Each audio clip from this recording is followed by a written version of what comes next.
మనం ఇప్పుడు మాట్లాడబోయే వ్యక్తి హైలీ క్వాలిఫైడ్, రెస్పెక్టబుల్ ప్రొఫెషన్‌లో ఉన్న youngest corporator as well as mayor అభ్యర్థి. వారి తండ్రి మహబూబ్‌నగర్‌లో ప్రతి ఒక్కరికి సుపరిచితుడు. వారెవరో కాదు, మహబూబ్‌నగర్‌లో ప్రముఖ న్యాయవాది ఎన్‌పి వెంకటేష్ అన్న కూతురు 37వ డివిజన్ కార్పొరేటర్ అభ్యర్థి నీలి నెహశ్రీతో ముఖాముఖి.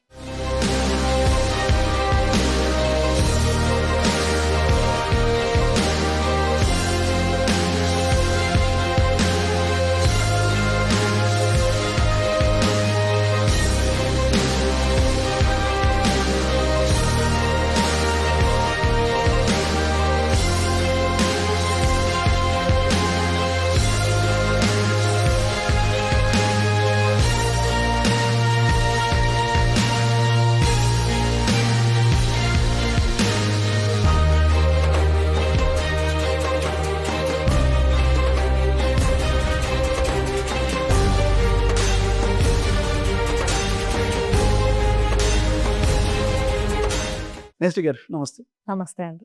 ఎంపీ నెహశ్రీ ఎస్ఎస్సిలో స్టేట్ థర్డ్ గ్రేడ్ వచ్చింది. ఇంటర్‌లో స్టేట్ 8th ర్యాంక్‌లో ఉన్నారు. BTech gold medalist. మీ క్వాలిఫికేషన్ ఎంటెక్ ఉంది, ఎల్ఎల్బి ఉంది. అండ్ ప్రొఫెషన్ పరంగా చూస్తే you're criminal lawyer. So highly qualified and respectable ప్రొఫెషన్‌లో పెట్టుకొని రాజకీయాలకు రావాలనే ఆలోచన ఎట్లొచ్చింది మీకు? నేను నా ఎంటెక్ తర్వాత ఎల్ఎల్బి చేసినానండి. ఎల్ఎల్బి చేసిన తర్వాత అడ్వకేట్ లాగా ప్రాక్టీస్ చేస్తున్నాను. ముందు నేను 2 ఇయర్స్ సాఫ్ట్‌వేర్‌లో కూడా వర్క్ చేయడం జరిగింది. అడ్వకేట్ ప్రొఫెషన్‌కి రావడం నాకు చిన్నప్పటి నుంచి మా ఫాదర్‌ని చూస్తున్నా కాబట్టి నాకు అడ్వకేట్ ప్రొఫెషన్ అంటే తను పబ్లిక్ సర్వీస్ చేస్తాడు. చాలా మందికి ఫ్రీ కేసెస్ చేసిండు. లోవర్ సెక్షన్స్ ఆఫ్ సొసైటీ అందరు కూడా ఫ్రీ కేసెస్ పబ్లిక్ సర్వీస్ చేసిండు. వాళ్ళ నుంచి వచ్చే రెస్పాన్స్ మా ఫాదర్‌కి అవన్నీ చూసి కొంచెం నేను ఇన్‌స్పైర్ అయ్యాను. మరియు మన సీఎం రేవంత్ రెడ్డి గారు చిన్నప్పటి నుంచి వెరీ డైనమిక్, ఎనర్జిటిక్, అసలు టైగర్ లాగా మాట్లాడతారు. ఏదున్నా కూడా స్ట్రెయిట్ ఫార్వర్డ్ మాట్లాడతారు. ప్రజా సమస్యల్ని మంచిగా వ్యక్తపరుస్తారు. వాళ్ళ కోసం పోరాడతారు. మరియు మన ప్రియతమ నాయకులు స్థానిక ఎమ్మెల్యే గారైన ఎన్ఎం శ్రీనివాసరెడ్డి కూడా వారు చాలా సింప్లిసిటీ, వారి విజన్, వాళ్ళు కూడా చాలా విద్యావంతులు. వాళ్ళొచ్చి ప్రజాసేవ చేయడం వీళ్ళందరూ నాకు చాలా స్ఫూర్తిదాయకం. వీళ్ళందరినీ ఇన్స్పిరేషన్ తీసుకొని నేను రాజకీయాల్లోకి రావడం జరిగింది. నేను యాజ్ ఎ ప్రొఫెషన్ అడ్వకేట్ కాబట్టి చాలా మంది ప్రజలతో మాట్లాడే అవకాశం నాకు లభిస్తది. అండ్ వాళ్ళు చాలా వాళ్ళ ప్రాబ్లమ్స్ నాకు చెప్తారు. నేను కూడా అవి వింటాను. అవి అన్నీ విని వాళ్ళతోని మాట్లాడిన తర్వాత ఓకే, నేను ప్రజల కోసం ఉండగలను, మాట్లాడగలను అన్న ధైర్యం నాకొచ్చింది. అదొచ్చిన తర్వాత ఇప్పుడు ఒక అవకాశం వచ్చింది నాకు రాజకీయాల్లోకి రావడానికి. ఇది సరైన అవకాశం అని చెప్పి రాజకీయాల్లోకి నేను రావడం జరిగింది. మీరు రాజకీయాలకు నాన్నని చూసి వచ్చిండ్రు అంటున్నారు. ఇక్కడ ఒక విషయం మనం ఆలోచిస్తే ఎన్‌పి వెంకటేష్ గారు అంటే మహబూబ్‌నగర్‌లో తెలియని వ్యక్తి ఉండరు. తెలియని ఓటర్ ఉండరు. ఎంతో మందికి సాయం చేసిండు ఆయన. అయితే నిజంగా చెప్పాలంటే మహబూబ్‌నగర్‌లో చాలా మంచి పేరున్న అడ్వకేటు, వ్యక్తి. కానీ రాజకీయంలో మాత్రం ఆయన రాణించలేకపోయారు. అంటే రాజకీయంలో ఆ స్థాయికి ఊహించిన స్థాయికి రాలేడు. మరి ఇది తెలిసి కూడా మీరు అంటే రాజకీయంలో నెగ్గగలుగుతారు అనుకుంటున్నారా? రాజకీయంలో మీకు ఆ స్థాయి వస్తదనుకుంటున్నారా? నేను స్థాయి కోసమని రావడం లేదండి. నేను కేవలం ప్రజాసేవ చేద్దామని వస్తున్నాను. మన జిల్లానైనా, మన వార్డునైనా, మన కార్పొరేషన్ అయినా డెవలప్‌మెంట్ చేద్దామని వస్తున్నాను. నాకేదో ఒక పదవి ఆశించి, ఏదో కొంచెం సంపాదించుకోవాలి అనే ఉద్దేశంతోనైతే నేను రావట్లేదు. ఎందుకంటే నేను MTech university topper, BTech gold medalist. నేను ఆల్రెడీ సాఫ్ట్‌వేర్ ఉద్యోగం చేసినా. నాకు మంచి ప్యాకేజే ఉండే. నేనిప్పుడు ఇక్కడ లాయర్ లాగా ప్రాక్టీస్ చేసుకుంటూ కూడా 1 ఇయర్ అయితుంది. నేను ఒక 4, 5 కేసెస్ ఆర్గ్యుమెంట్స్ కూడా చేసింటా. నాకు అవసరం లేదు సంపాదించుకోవడం. నేను కేవలం ప్రజాసేవ చేసి అభివృద్ధి చేద్దామనే మంచి ఉద్దేశంతోనే రాజకీయాల్లోకి రావడం జరిగింది. నేను చిన్నప్పటి నుంచి నా 10థ్ ఇక్కడనే, నా ఇంటర్ ఇక్కడనే, నా బీటెక్ ఇక్కడనే చిన్నప్పటి నుంచి చూస్తున్నా. అంత మంచి మా వార్డ్‌లో అయితే అంత మంచి అభివృద్ధి లేదు. నేను కేవలం అభివృద్ధి చేద్దామనే మంచి ఉద్దేశంతోనే రాజకీయాల్లోకి రావడం జరుగుతుంది. అయితే మేడం ఇప్పుడు మీరు తిరుగుతున్నారు కదా! 37వ డివిజన్‌లో ప్రచారం చేస్తున్నారు కదా! ప్రజలు మిమ్మల్ని ఎలా ఆదరిస్తున్నారు? ఫస్ట్ కాంగ్రెస్ పార్టీ 2 ఇయర్స్‌లో చాలా అభివృద్ధి చేసింది. లాస్ట్ టైమ్ గవర్నమెంట్ 10 ఇయర్స్‌లో చేయలేనిది మన కాంగ్రెస్ పార్టీ కేవలం 2 సంవత్సరాలలో చేసింది. ఏ పథకమైనా గానివ్వండి, మహిళల కోసం ఉచిత ఫ్రీ బస్సు, 200 యూనిట్ల కరెంట్ ఉచితంగా ఇస్తుంది. మరియు రూ. 500కి సిలిండర్ ఇస్తుంది. మరియు సన్న బియ్యం ఇస్తుంది అందరికీ. గత ప్రభుత్వం ఏం చేసిందండి? ఏం చేయలేదు. మన ప్రభుత్వం వచ్చిన 2 సంవత్సరాల లోపలనే ఇవన్నీ అందరికి యాక్సెసిబుల్ ఉన్నాయి. అన్ని పథకాలు అమల్లో ఉన్నాయి. చాలా వెల్కమింగ్ ఉంది. ఎందుకంటే ఇవన్నీ వాళ్ళకి యాక్సెసిబుల్ ఉన్నాయి. కాంగ్రెస్ గవర్నమెంట్ మాకు చాలా చేసింది. మేము కూడా మిమ్మల్ని ఓటేసి గెలిపిస్తామని చెప్పి చాలా వెల్కమింగ్ ఉన్నారు. మరియు నేను వాళ్ళకందరికీ తెలుసు. నేను ఒక అడ్వకేట్‌ని, ఎడ్యుకేటెడ్ అని తెలుసు. ప్రజల్లోకి గూడా అవగాహన ఎళ్ళింది. ఓకే. ఎడ్యుకేటెడ్ యంగ్‌స్టర్స్‌ని ఎన్నుకుంటే కొంచెం అభివృద్ధి చెందుతదని. సో, నేను వెళ్ళినప్పుడైతే నాకు పాజిటివ్ రెస్పాన్స్ వచ్చింది అందరి నుండి. ఎన్‌పి వెంకటేష్ అన్న. ఆయన మహబూబ్ నగర్‌లో అంటే గత 10 ఏళ్లలో ఎంతోమంది ఈ అక్రమ నిర్బంధాలైనప్పుడు గాని, లేకపోతే ఎంతోమందికి ఎన్నో కష్టాలున్నప్పుడు ఎన్‌పి వెంకటేష్ అన్న ఆపద్బాంధవుడిలాగా కనపడ్డాడు. ఎట్ ద సేమ్ టైమ్ మీ 37వ డివిజన్‌లో కూడా నాకు తెలిసి దాదాపు 80% ఆఫ్ ది పీపుల్‌కి ఆయన హెల్ప్ చేసే ఉంటారు. సో, ఈయనకు ఇంత రెస్పెక్ట్ ఉంది గదా! అలాంటప్పుడు నాకు తెలిసి మీ గెలుపు పెద్ద కష్టమేం కాదు. సో, మీ గెలుపుపై అంచనాలు ఎలా ఉన్నాయి? అంటే మనం మెజారిటీ ఎక్స్‌పెక్ట్ చేస్తుండ్రా ఎట్లా? ఏది అంత సులువు కాదండి. బయటికి అట్లా అనిపిస్తది గానీ, ఏది అంత సులువు గాదు. గెలుస్తామన్న నమ్మకం ఉన్నా గూడా మన హార్డ్ వర్క్ మనం జేయాలి. ఏ పనిలో అయినా గూడా. ఓకే. మెజారిటీ ఒస్తదని ఎక్స్‌పెక్టేషన్స్ అయితే ఉన్నాయి. ఎందుకంటే మన ప్రభుత్వం మంచిగా 2 ఇయర్స్‌లో మంచి అభివృద్ధి జేసింది. నేను గూడా ఒక ఎడ్యుకేటెడ్ యంగ్ లేడీనని తెలిసి గూడా అందరికీ తెలుసు. సో, నేను ఓట్స్ అయితే ఎక్స్‌పెక్ట్ జేస్తున్నా. కానీ మనం జేసే హార్డ్ వర్క్ గూడా మనం జేయాలి. So, we are doing that. మీ ఏరియాలో చూస్తే 2800 ఓట్లున్నాయి. అందుట్లో దాదాపు 1000 ఓట్లు ఇక్కడ యాదవ్ సామాజిక వర్గం అని తెలుస్తుంది. ఇక్కడ ఎవరైతే అభ్యర్థులు నిలబడ్డారో మీరు కాంగ్రెస్ నుండి మిగతా ఇద్దరు అభ్యర్థులు కూడా యాదవ్ సామాజిక వర్గానికి చెందినవాళ్ళు.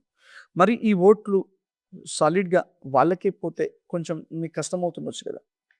అంటే మా ఫాదర్ ఇక్కడ చిన్నప్పటి నుంచి ఇక్కడే ఉన్నారు. అందరూ మేమొక ఫ్యామిలీ లాగున్నాం. మా వార్డ్ అందరూ ఒక ఫ్యామిలీ లాగున్నాం.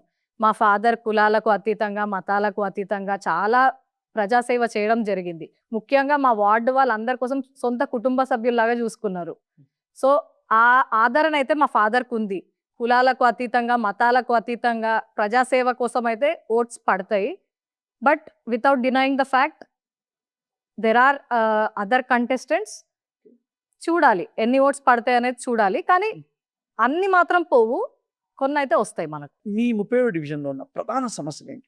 అసలు రోడ్స్ అయితే సరిగ్గా లేవండి. డ్రైనేజ్ వ్యవస్థ అయితే చాలా దయనీయంగుంది.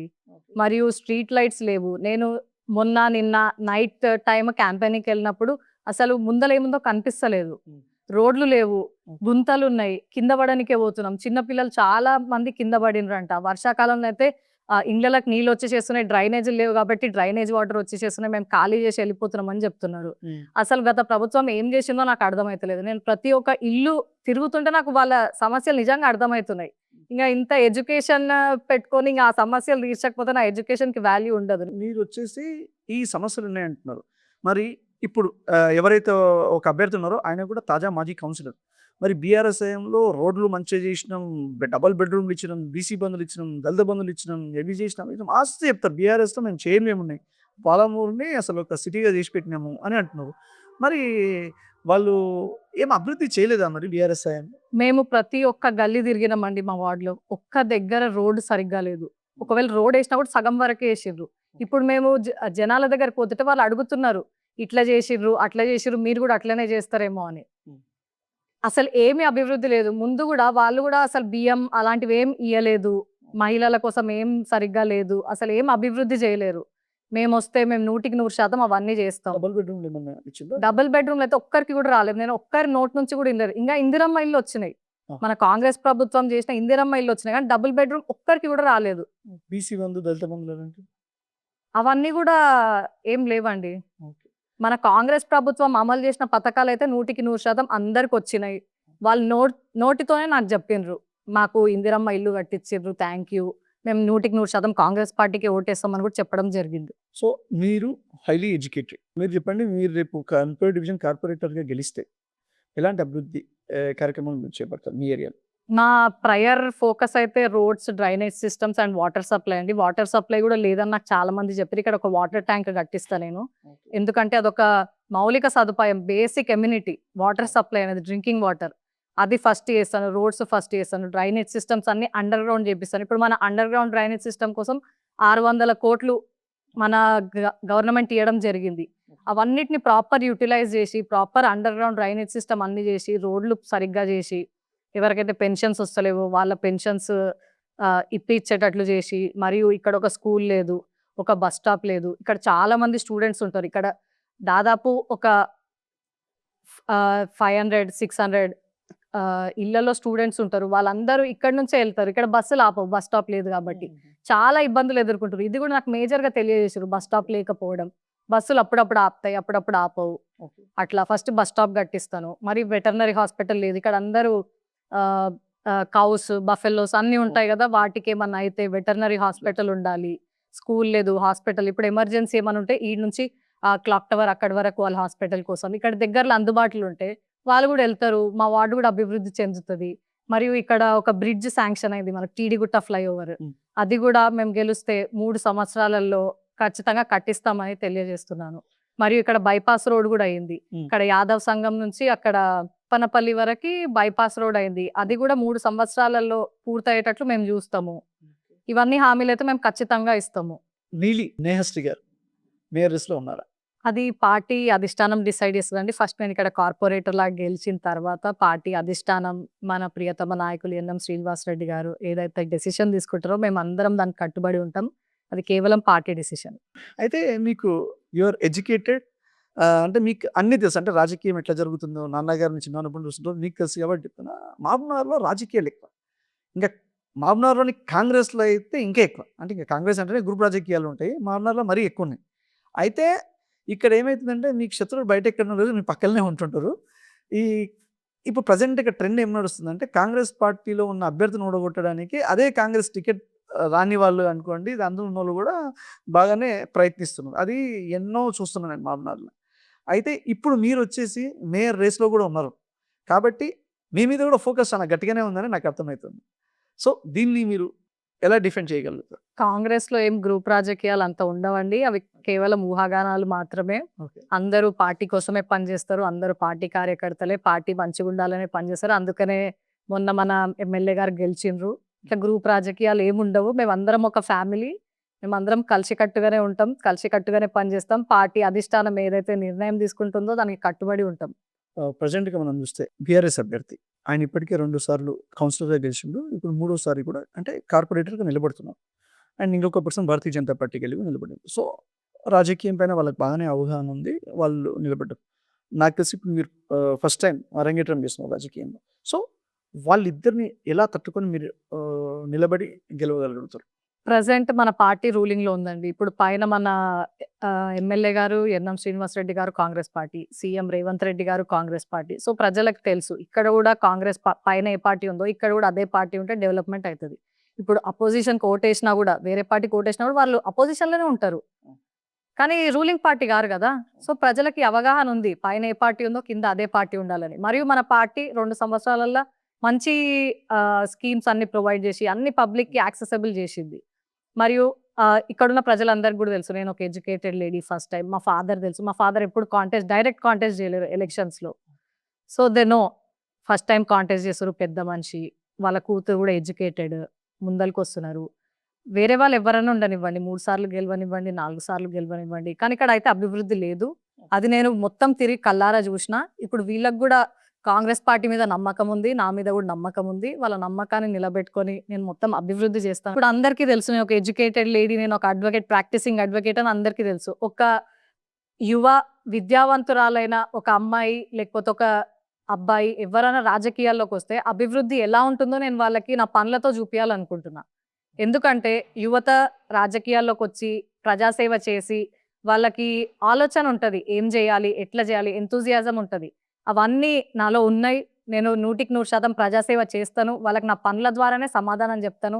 ఏ విమర్శకులున్నా గూడా నా పనులతోనే వాళ్ళకు నేను గెలిచిన ఒక నెల లోపలనే సమాధానం ఇస్తా. మీ కాంగ్రెస్ కార్యకర్తలకు గాని, మీ ప్రజలకు గాని ఏం చెప్పాలనుకుంటున్నారు? 37 డివిజన్ ప్రజలందరికీ నమస్కారం. మీరు నాకు ఓటేసి గెలిపిస్తే నేను మీ సమస్యలన్నీ ఒక్కొక్క ఇంటి గడప గడప దొక్కి మరీ తెలుసుకున్నాను. మీ సమస్యలన్నీ గూడా నేను ఒక పేపర్‌లో నోట్ డౌన్ జేసుకోవడం జరిగింది. అవన్నిటిని ముఖ్యంగా నేను స్వయంగా జూసినవైతే రోడ్డు మంచిగా లేవు, డ్రైనేజ్‌లు మంచిగా లేవు. మీరు నా ముందలకి తెచ్చినవేందంటే బస్ స్టాప్ లేదు, స్కూల్ లేదు, హాస్పిటల్ లేదు, వాటర్ ట్యాంక్ లేదు. ఇవన్నిటిని గూడా నేను గెలిచిన ఒక నెల, 2 నెలల లోపలనే అన్ని పనులు జేస్తాను. మరియు పెన్షన్స్ లేవని జెప్పిండ్రు. ఇంగ ఇక్కడ ఫ్లైఓవర్ శాంక్షన్ అయింది. అవి 3 సంవత్సరాల్లో అయ్యేటట్లు జూస్తాను. మన అభివృద్ధి కోసం మన వార్డ్ అన్ని వార్డ్‌ల కంటే అభివృద్ధి చెందిన వార్డ్‌లాగా తీర్చిదిద్దడానికి నేను 100% ప్రయత్నం జేస్తాను. ప్రయత్నం కాదు, నేను 100% చేసి చూపిస్తాను. ఎందుకంటే నాకు చేయాలన్న తపన ఉంది, పట్టుదల ఉంది. కాబట్టి నేను 100% చేస్తాను. మీరు ఓట్లు వేసి నన్ను గెలిపియండి. మన వార్డుని అభివృద్ధి చెందిన వార్డులాగా తీర్చిదిద్దుకోండి. Thank you. Thank you.